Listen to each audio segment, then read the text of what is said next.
Hello, let's talk about macros and why people use them. They can help you save a few clicks, key bindings, and make it easier to play the game in general. Rogues are notorious for having a sap macro. You know how you sometimes spot someone in stealth for a brief second and then they're gone. Sap macro can help you get the sap in during that short period of time you see them. This macro, for example, there are a few versions of it, but this one will remove the current target you have, then it will target closest enemy player, follow up with a sap if target is harmful and alive. Then the stop attack is just there to clear if you would for some reason have auto attack going at the moment. It's just a safety thing. What rogues will do if they suspect another stealth person being close is to just spam this macro, and as soon as someone is close enough to be sapped, they will be sapped without you having to personally target them.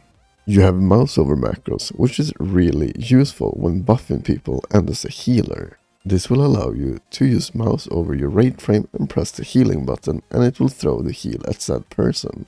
If you have an add-on like missing raid buff, then you will also be able to use mouse over and buff them by hovering over their frame or over the raid frame in general. It's really useful. Speaking of healing, downranking your spell is also something people do, and that also works in a macro. You just simply add a spell rank after like this, and it will allow you to cast a lower rank of the spell to save mana, for example. The macro I use will prioritize mouse over. If I have no one on Mouseover, then it will go to my current target instead. For feral druids, it's very useful to put Sunfire Cat as a macro, since the Sunfire in the tab is for out of form. Sunfire Cat replaces Moonfire rank 1. So if you put down a macro like this, and you have the Sunfire rune equipped, then it will cast Sunfire for you in cat form.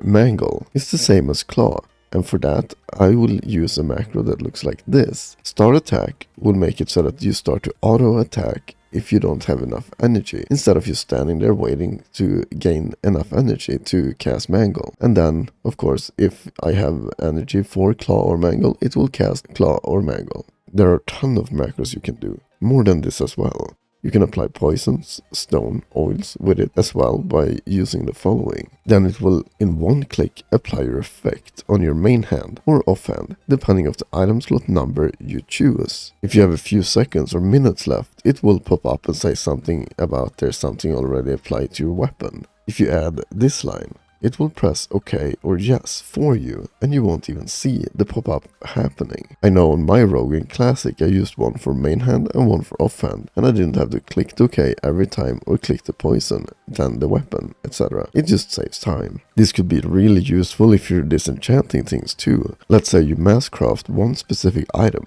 You could use this specific macro, and you can then just press this button and it will disenchant it for you. Just make sure you don't have one with the same name you want to save. You don't want to accidentally disenchant your item. This works for prospecting, milling, etc. in other expansions too. And the one I always use on all my characters is for trinkets. We will have a ton of trinkets to choose from later on, especially with being an engineer. First slot of trinkets is 13 and second slot is 14. I always place these two macros, then I keep track of what trinket I have equipped. And it will always just be these two buttons to use for the trinkets. I won't have to keybind 5 different trinkets just to use them. Then I'll use something like item rack or trinket menu and quickly swap between the trinkets or the gear. And you can also bind the add-on slot instead if you don't want them on your bar. In next phase, we will have the feral version of Fairy Fire, which can be macroed to cast the feral version when in form and non-feral version when out of form, saving you another keybind. All the macros I've mentioned will be in the description. Is there anything specific you want to see? Let me know, and I appreciate you hitting the subscribe button. And as always, thank you for choosing to spend your time with me.